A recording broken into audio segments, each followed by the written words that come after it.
दुनिया की नजर में जो कम योग्यता के लोग हैं उन्होंने बड़ी जबरदस्त जबरदस्त जगह बनाई है।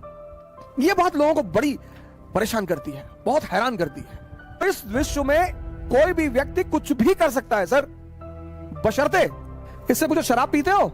नहीं नहीं भैया। 40,000 की बोतल आती है? नहीं भैया, कभी कभी पी लेते हैं होली होली में, जैसे कहीं ऐसे कोई बात हो भैया तो एक आध पैक तो पी लेते हैं भैया। 99.2%, 10+2 90%। और ये आदमी जीत रहा है।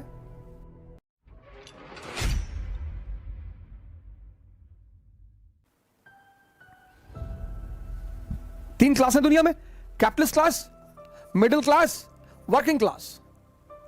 Capitalist class, Ambani, clear concept. ऊंचाई पर वही व्यक्ति है जिसके कॉन्सेप्ट क्लियर है, बस कोई धर्म वर्म की कोई भूमिका नहीं है। जिसके भी कॉन्सेप्ट क्लियर हैं वो अपनी क्षेत्र की ऊंचाई पर है। वो चाहे धर्म का कॉन्सेप्ट हो, चाहे समाज का कॉन्सेप्ट हो, कॉन्सेप्ट क्लियर होना चाहिए। मिडिल क्लास, इसके मिक्स्ड कॉन्सेप्ट है, मिक्स्ड। इससे पूछो शराब पीते हो? नहीं नहीं भैया। नहीं नहीं, ऐसा ही पूछ रहे थे। वो अमेरिका से हमारा एक दोस्त आया था तो एक लाया था रॉयल एब्सोल्यूट, 40,000 की बोतल आती है? नहीं भैया, कभी कभी पी लेते हैं होली होली में, जैसे कहीं ऐसे कोई बात हो भैया तो एक आध पैक तो पी लेते हैं भैया, एक आध। नॉनवेज खाते हो? नहीं भैया, अंडा खा लेते हैं कभी कभी, और नॉनवेज तो नहीं खाते भैया। वो जो नॉनवेज का वो होता है, जूस होता है भैया, उसको खा सकते हैं भैया, गोश्त नहीं खाएंगे। ये है middle class. Working class, people without concept. ये जो मजदूर कौन है जिनके पास जीवन में कोई कॉन्सेप्ट ही नहीं है? मजदूर हैं, 11 बच्चे हैं, 11। पूछो 11 बच्चे तुमको? 11 बच्चे कैसे हो गए? भैया ये भगवान के बच्चे हैं। अच्छा, तुम्हारा नाम भगवान है? नहीं नहीं भैया। अच्छा, पड़ोसी का नाम भगवान होगा? अरे भैया कैसी बातें कर रहे हैं? अबे तो कौन भगवान? अरे भैया भगवान ये ऊपर, वो नीचे आया।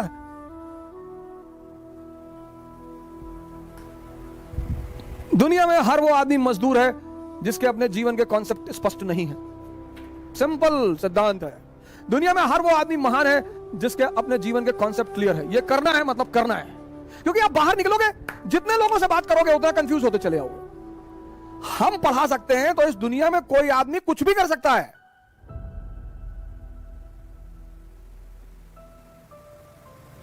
अगर हम पढ़ा सकते हैं, अगर हम बदल सकते हैं खुद को, तो इस विश्व में कोई भी व्यक्ति कुछ भी कर सकता है सर, बशर्ते उसे एक चीज करनी पड़ेगी, अपना आत्म मूल्यांकन। दुनिया में सबसे इंपॉर्टेंट चीज है डायरेक्शन। जिसको भी मिल गई और समझ में आ गई। बहुत लोगों को डायरेक्शन मिलती है, समझ में नहीं आती। तेंदुलकर और कांबली दोनों के एक ही गुरु हैं, रमाकांत आचरेकर। माननीय श्री रमाकांत आचरेकर अब तो हमारे बीच है नहीं वो, लेकिन एक आदमी क्रिकेट का खुदा बन गया, भगवान, और दूसरा आदमी तमाम योग्यता होने के बावजूद गुमनामी के अंधेरे में खो गया। मैंने कहा ना, इस दुनिया में हम सब योग्य हैं। कल मैंने आपसे एक बात कही, पता नहीं आपने ध्यान दिया कि नहीं दिया। कल मैंने आपसे एक बात कही कि इस दुनिया में सभी योग्य हैं। कोई अर्जुन है, कोई कर्ण है, और आमतौर पर ऐसा देखा गया है कि जिसको दुनिया बहुत योग्य मानती है, ये देखिए, वो असफल है जीवन में। यह बात लोगों को बड़ी परेशान करती है, बहुत हैरान करती है कि ऐसा क्यों है यार, कि एवरेज क्षमता का आदमी, अब कर्ण के सामने अर्जुन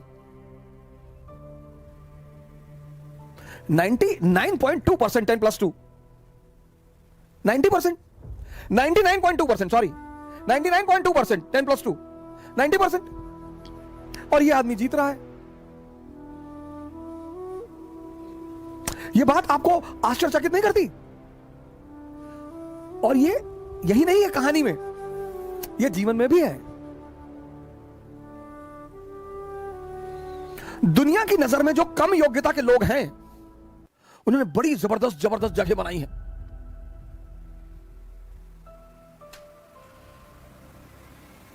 दुनिया में जो कम योग्यता के लोग हैं उन्होंने बड़ी जबरदस्त जबरदस्त जगह बनाई है। क्यों है ऐसा? क्योंकि जो भी संदेह के सहारे चलेगा, संदेह, जिसको भी अपने कामों पे डाउट है, इसका सारथी कौन है? संदेह, मन, शल्य। इनका सारथी कौन है? चैतन्य। ये कल मैंने आपको बताया था, कॉन्शियस। पर जीवन में ये देखो कि तुम्हारा सारथी कौन है। और जीवन 100% रिस्क है। यहां मौत को छोड़कर कुछ भी कंफर्म नहीं है। और 98% लोग इस दुनिया में 98% लोग इस दुनिया में हर चीज का कंफर्मेशन चाहते हैं। बस ये परेशान है, यही परेशान है। 2% रिस्क लेते हैं। और जब ये 2% उपलब्धि की ऊंचाइयों तक पहुंच जाते हैं तो ये 98-90% अपने आप को सांत्वना देता है कि अरे भैया भाग्य, भाग्य भैया, भाग्य, भाग्य के बलि है भैया। भाग्य, भाग्य नहीं है। आशीर्वाद मैं मानता हूं परमात्मा का, भाग्य तो मैं मानता ही नहीं। मैं परमात्मा का आशीर्वाद मानता हूं कि आप कोई काम करते हो वो आपके सर पर हाथ रख देता है, तो कितना भी मुश्किल काम हो वो आसान होता चला जाता है। और आपको एक ऐसे कई सारे लड़के मैंने अपने टीचिंग के दौरान देखे जो आए और आते उन्होंने कहा कि सर हमें आईएएस नहीं बनना, पापा जबरदस्ती भेज दिया, हम पढ़ने आए। हम नाम नहीं लेंगे, एक यूपी कैडर के आईएएस है, मैं उनका नाम नहीं लूंगा, हमारे मित्र हैं। उन्होंने हमसे यही कहा था कि सर पापा जबरदस्ती भेज दिया, हम हाईकोर्ट में प्रैक्टिस करना चाहते थे और जब हमारा पढ़ने वढ़ने मन नहीं लगता है। हमने कहा बहुत जबरदस्त यार, बहुत बढ़िया, शाबाश, वेरी गुड। इतनी ईमानदारी है, इतनी ईमानदारी तो है कि तुम मानते हो कि मेरा पढ़ने में मन नहीं लगता। फिर एक बैग वो बंदा गायब हो गया। और हुआ क्या? अच्छा ग्रुप मिल गया, अच्छे लड़के मिल गए, अच्छे सीनियर मिल गए और पढ़ने में मजा आने लगा। मजा आने लगा, बंदा वो काम करने लगा।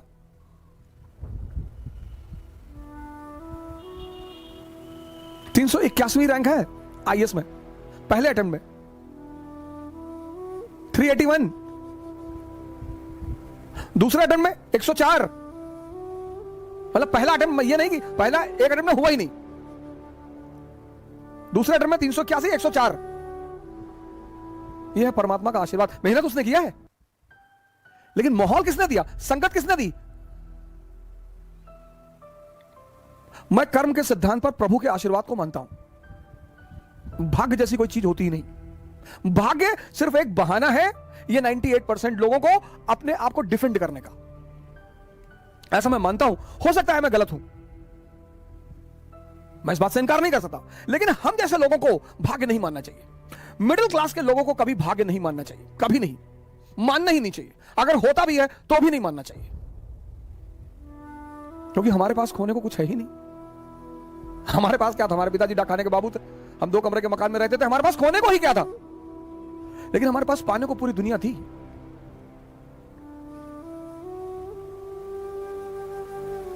सारे फ्रंट पे लड़ रहे हैं। ये देखो, यहां तलवार चला रहे, यहां तलवार चला रहे, यहां तलवार, यहां तलवार, यहां हर तरफ। जिंदगी में एक फ्रंट चुनो, उसी पे लड़ो, बाकी सब बंद कर दो। राजा बनने की बस एक ही रास्ता है, समझदारी। और समझदारी के विकसित होने का कौन सा रास्ता है? पढ़ाई। पढ़ाई से कोई राजा नहीं बनता। फिर से रिपीट कर रहा हूं, राजा बनने का बस एक ही सिद्धांत है, समझदारी। और समझदारी विकसित करने का एक ही अच्छा तरीका है, पढ़ाई। कहानी के साथ साथ मैसेज भी मिल रहा है कि हर फ्रंट पर मत लड़ो, नहीं तो तुम्हारी सारी ऊर्जा चूस ली जाएगी, निकाल ली जाएगी, खत्म हो जाओगे।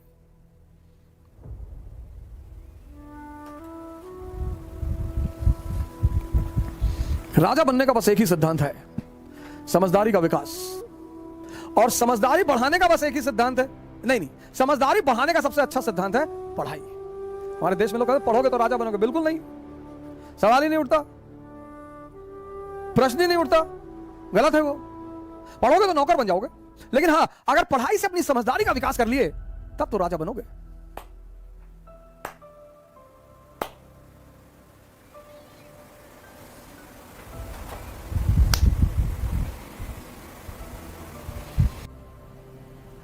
जय हिंद।